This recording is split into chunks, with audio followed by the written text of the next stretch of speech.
আমরা সুমুরে স্টে করেছি এ ও গেস্ট হাউসে। হ্যাঁ, ঠিকই ধরেছেন, এই পর্বে থাকছে আপনাদের জন্য সুমুরের এই এ ও গেস্ট হাউসের ট্যুর আর রুম ট্যুর।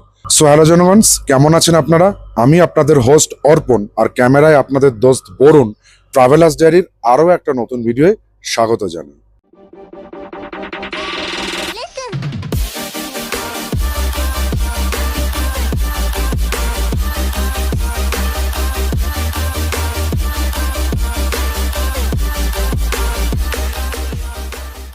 সবার প্রথমে আমি আপনাদের দেখাতে চাইবো এই এ ও গেস্ট হাউসের লোকেশনটা। এই যে সামনে সবুজ রঙের গেটটা দেখছেন, এটাই হচ্ছে সুমুর মেন মার্কেট। আর ওই যে গাড়িগুলো দাঁড়িয়ে আছে, ওটা সুমুর ট্যাক্সি স্ট্যান্ড। ওর সামনে থেকে সোজা যে রোডটা চলে যাচ্ছে, সেই রোডটাই আপনাদের কানেক্ট করছে একদম সিয়াচেন বেস ক্যাম্প পর্যন্ত। তার মানে দেখে আপনারা বুঝতে পারছেন, মেন মার্কেট থেকে হাঁটা পথে মাত্র 1 মিনিট লাগবে এই গেস্ট হাউসে আসতে। চলুন এবার এই গেস্ট হাউসটা ভালো করে ঘুরে দেখাই। দরজা দিয়ে ঢুকেই সবার প্রথমে যেটা চোখে পড়বে সেটা হচ্ছে একটা প্রশস্ত লন কাম পার্কিং এরিয়া। এখানে দেখুন আমাদের চৈতক দাঁড়িয়ে আছে, এছাড়াও চৈতকের 2 বন্ধু রয়্যাল এনফিল্ডও কিন্তু এখানে রয়েছে। আর অর্ঘ এখন এই জায়গায় দাঁড়িয়ে তার বাইকটাকে রেডি করছে, কারণ আমাদের নেক্সট ডেস্টিনেশনে যাওয়ার জন্য। আর পার্কিং লটেই বেশ কিছু গাছ রয়েছে। এইটা দেখুন, এটা হচ্ছে আপেল গাছ। আপেল কিন্তু হয়ে রয়েছে, এগুলো সেপ্টেম্বরে পাকবে। এছাড়াও এর পাশে দেখুন, এটা রয়েছে অ্যাপ্রিকট। অ্যাপ্রিকটও কিন্তু হয়ে রয়েছে। সমস্ত কিছু মিলিয়ে এই জায়গাটা বেশ সুন্দর। এবার চলুন আস্তে আস্তে ভেতরে ঢুকি। দেখুন, ভেতরে ঢুকলে কিন্তু আপনাদের মনটা পুরো গার্ডেন গার্ডেন হয়ে যাবে, কারণ খুব দুর্দান্তভাবে সাজানো রয়েছে। এইদিকে দেখুন গোলাপ ফুল ফুটে রয়েছে, পিঙ্ক কালারের গোলাপ ফুল।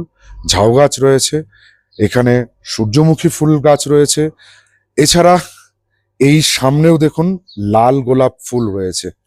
সমস্ত কিছু কিন্তু এত সুন্দরভাবে well decorated and well maintain, যেটা না বললেই নয়। আর একটা জিনিস দেখাই, যদি আপনার বাড়ির কোনো বা পরিবারের ক্ষুদে সদস্য থাকে, ইভেন বড়রাও যদি কেউ থাকেন, তাহলে তাদের ক্ষেত্রে এখানে একটা বাঁশ দিয়ে দোলনা বানানো রয়েছে। এখানেও কিন্তু বেশ কিছুক্ষণ সময় আপনারা কাটাতে পারবেন। আর এই জায়গায় চেয়ার টেবিল রয়েছে, এখানে বসে এই গার্ডেনের শোভা দেখতে দেখতে কিন্তু ব্রেকফাস্ট বা মর্নিং টি এই সমস্ত কিছু আপনারা নিতে পারেন। এই গেস্ট হাউসটায় মোটামুটি দোতলা আর কি। গ্রাউন্ড ফ্লোরেও বেশ কিছু রুম রয়েছে, ফার্স্ট ফ্লোরেও রুম রয়েছে। আমরা ফার্স্ট ফ্লোরে ছিলাম। আর এই যে সিঁড়ি, এই সিঁড়িটা দিয়ে ফার্স্ট ফ্লোরে যাওয়ার আগে বাঁ হাতে পড়বে ইনাদের ইনহাউস ডাইনিং কাম কিচেন। এই ডাইনিংটাও কিন্তু বেশ সুন্দর সাজানো গোছানো রয়েছে। চাইলে আপনি এখানে মাটিতে বসে বাবু হয়ে রাজকীয় স্টাইলে খেতে পারেন, অথবা এখানে টেবিল চেয়ারে বসে মেম সাহেবের মতনও খেতে পারেন। আর এখানে বুফে আপনাদের লাগিয়ে দেওয়া হবে, যা মেনু থাকছে বা আপনারা যেটা বলবেন সেটা এখান থেকে নিয়ে আপনারা অনায়াসে খেতে পারবেন। আর এর পাশেই রয়েছে এনাদের নিজস্ব কিচেন, যেখানে এনারা আমাদের জন্য বা যখন আপনারা আসবেন আপনাদের জন্য সুস্বাদু খাবার রান্না করে পরিবেশন করবে। এবার চলুন রুমের দিকে যাই। সিঁড়ি দিয়ে উঠে চলে আসতে হবে ফার্স্ট ফ্লোরের রুমগুলো অ্যাক্সেস করার জন্য। এই জায়গাটায় কিন্তু একটা কমন লন রয়েছে, যেখানে আপনারা আপনাদের বন্ধু বান্ধব পরিবার সবারই সঙ্গে একটা খোশ গল্পে মেতে উঠতে পারবেন। এবার চলুন এই গেস্ট হাউসের রুম টুরটা সেরে পেরি। আমরা যে রুমটা স্টে করেছিলাম সেই রুমটার নাম্বার হচ্ছে 111। দরজা দিয়ে ঢুকেই সবার প্রথমে চোখে পড়বে একটা ডবল বেড। এখানে কিন্তু 2 জন অ্যাডাল্ট আর 1 জন বাচ্চা অনায়াসেই থাকতে পারবেন। এছাড়া এই রুমের ভেতরে দেখুন বেডের পাশে একটা বেডসাইড টেবিল রয়েছে, আর এখানে রয়েছে কাবার্ড। কাবার্ডের সামনেই মিরর প্রোভাইড করা আছে। আর রুমের স্পেশালিটি দেখুন, এইখানে একটা প্রকাণ্ড জানলা। এই পর্দাগুলো সরিয়ে দিলে কিন্তু আপনারা এই জায়গা থেকে একটা গার্ডেন ভিউ পাবেন।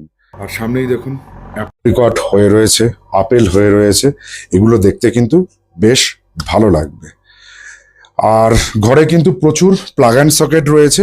এটা আপনারা মানে নিশ্চিন্তায় থাকুন, ইলেকট্রনিক্স গ্যাজেটগুলো খুব সম্পূর্ণ ভালোভাবে চার্জ দিতে পারবেন। এটা হচ্ছে এই রুমের অ্যাটাচ টয়লেট। অ্যাটাচ টয়লেটে সমস্ত মডার্ন অ্যামিনিটিস আছে। WC মহারাজা সিট রয়েছে, এখানে একটা বাথিং এরিয়া রয়েছে। এছাড়া এই জায়গাতে একটা ওয়াশ বেসিনের উপর মিরর রয়েছে। আর টয়লেটারিজের ভেতরে হোটেল কর্তৃপক্ষ বা গেস্ট হাউসের তরফ থেকে টাওয়েল আর সাবান শ্যাম্পু প্রোভাইড করা হয়। অ্যাটাচ টয়লেটের মধ্যে কোনো গিজার দেখলেন না, হয়তো ভাবছেন যে গরম জলের অভাব হতে পারে, কিন্তু না। এই সামনে দেখুন সোলার সিস্টেমে 24 আওয়ার্স কিন্তু আপনারা গরম জল পেয়ে যাবেন।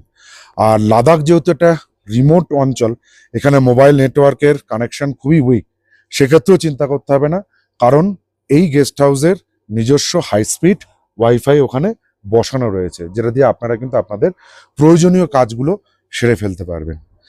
এবার হচ্ছে কিভাবে বুক করবেন সেই কথায় আসি।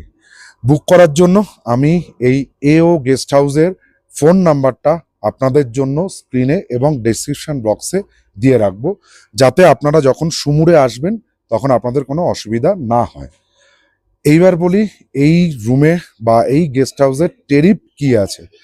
এখানে কিন্তু টেরিফ যেটা রয়েছে সেটা হচ্ছে 2200 টাকা করে পার রুম। আর এর ভেতরে রয়েছে আপনার ব্রেকফাস্ট আর ডিনার কিন্তু non veg option, veg option আপনারা দুটোই পাবেন। আর ব্রেকফাস্টে আপনারা আলু পরোটা, ডিম টোস্ট বা লোকাল কোনো ডিশ যদি থাকে সেগুলো ওনাদের বললেও না বানিয়ে দেবেন। ঘাবড়ানোর কিছু নেই। 2200 টাকা শুনে, 2200 টাকা কিন্তু দুজনের জন্য, তার মানে 1100 টাকা করে পার হেড পেয়ে যাবেন। তার মানে কি মধ্যবিত্তের পকেটের মধ্যেই রয়েছে এই বাজেটটা। আর নামটা একটুখানি আপনাদের খুব ক্রিটিক্যাল লাগছে, AO শুনে মনে হচ্ছে তো অল আউট, কিন্তু সেটা নয়। এই AO গেস্ট হাউসের নামকরণের পিছনের যে কারণটা সেটা হচ্ছে, দেখুন এই যে হোটেলের পিছন দিকে যে পাহাড়টা দেখা যাচ্ছে, এই পিকটার নামই হচ্ছে AO পিক। সেই থেকে এই গেস্ট হাউসের নাম কিন্তু হয়েছে AO গেস্ট হাউস। ব্যাস, এই ছিল আমাদের AO গেস্ট হাউসের গল্প। যদি আপনাদের এই গল্পটা ভালো লাগে তাহলে আপনারা আমাদের ইউটিউব চ্যানেল ট্রাভেলার্স ডায়েরিকে সাবস্ক্রাইব করুন, পাশে থাকা বেল আইকনটিকে প্রেস করুন সবার আগে নোটিফিকেশন পাওয়ার জন্য। লাইক করুন, শেয়ার করুন, কমেন্ট করুন। টাটা।